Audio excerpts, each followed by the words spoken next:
Hello and good day. Isang mapagpalang araw sa atin lahat. And welcome back sa aking channel. Meron pa tayong gagawin na Pensonic 40 inches ito. Yan, naka standby power na, power on natin. Yan. Yan, nagka green na. So yun, may naninag tayo na backlight. Yan. Ibig sabihin is panel issue tayo. Buksan ko lang muna ito para makita natin kung ano ang problema. Ito na po yung Pensonic natin na 42 inches pala ito. 42 inches pala yan, yan, oh. Ang kanyang panel na ginamit is ganito. Inulux yung ginamit ng panel. Ang kadalasan nito ay nagpo-protect DC-DC. Kadalasan yan dito sa bitong banda yung may problema. Pero subukan lang natin muna kung magpo-protect siya. Tanggal natin tong dalawang flex na ito. Pag nagkaroon siya ng DC-DC, ibig sabihin is may problema tayong nandito banda sa kabila.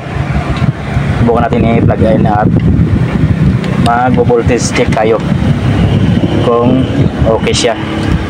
Yan. Tapos antayin natin mag power on. Yan, naka standby, power on.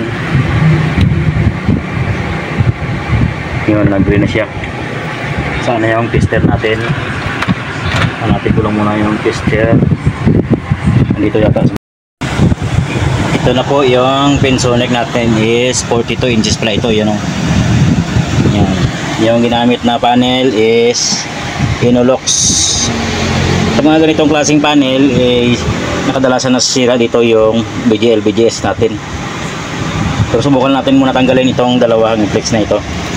Tapos power on lang natin. Yan, nag-on. Yan, meron. Ang gagawin natin dito ay mag-voltage checking tayo sa DC to DC natin. Kung mayroon siyang DC to DC. Yan. Ito yung saan ba dito? BGHP. Mayroon 30. May 30 volts siya. Yan. Against the line kasi tayo. 3.3. Mayroon din, no?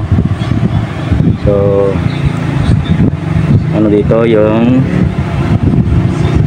iba, yung ibang voltage natin is dito na lang BGL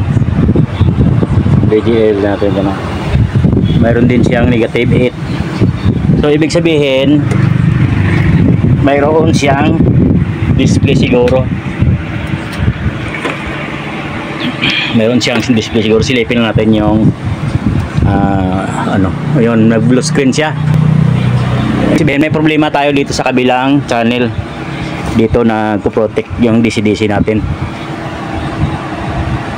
Nagpo-protect yung DC to DC natin dito sa kabila. Kuha na ako ng stand ng yan. Sorry. Power off muna natin. Lagyan ko ng stand muna. Ang gagawin natin dito ay ibalik natin to. Tapos i-tester natin ulit yung DC to DC natin. Baka magka-problema. Kung dito kabila channel, ang kabilang side ng panel natin may problema.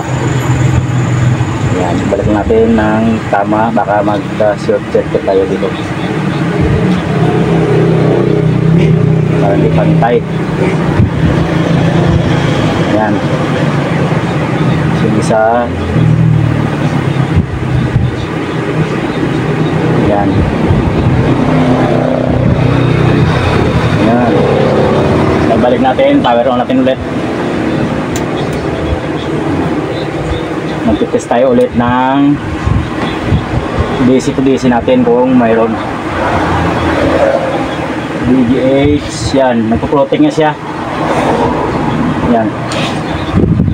Kung makikita natin is ganito yung problema yung BGH natin ay ano yung camera natin malabo. Punasan natin muna. Kung makikita natin ay malabo talaga, hindi nag-automatic. Yung BGH is ayan ang supply nya, against the light kasi 0.36 na lang siya. Yung BGHF natin is protect din, ibig sabihin may sira tayong dito banda sa kabila. Malabo yung camera natin. Yan, may sira yung ano natin. Patayin lang natin ulit. Yan, off, power off. Yan, tanggalin natin ito, tanggalin natin yung flex na ito. Tanggalin natin to. Yan. Tapos i-tester natin yung mga SMD capacitor na ito. Baka may short yung isa sa kanila.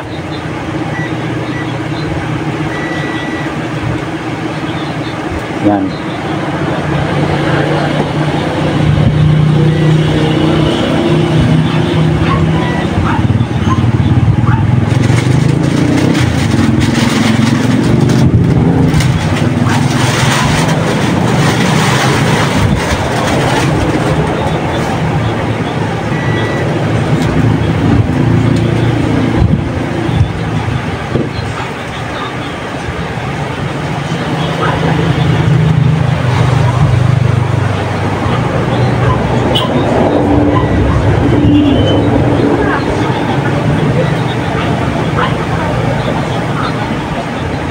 Trouble ko lang muna bago pakita ko sa inyo ulit kung anong problema. Ito na po yung Pensonic natin na ginawa.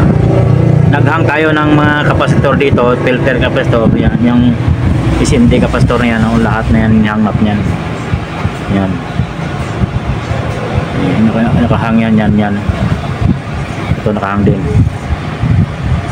Nakahang din yan, no. So may isa dyan siguro na leakage. Siguro itong nag-ibang kulay yan siguro. Yan, paghang ko, tapos tinitesting ko, nagkaroon siya ng display. Tapos may guhit lang dito, hindi na natin makuha yan. Dalawang parang buhok. Yan ang problema yan. May leakage lang na kapasitor. Paghang ko, lumabas naman siya.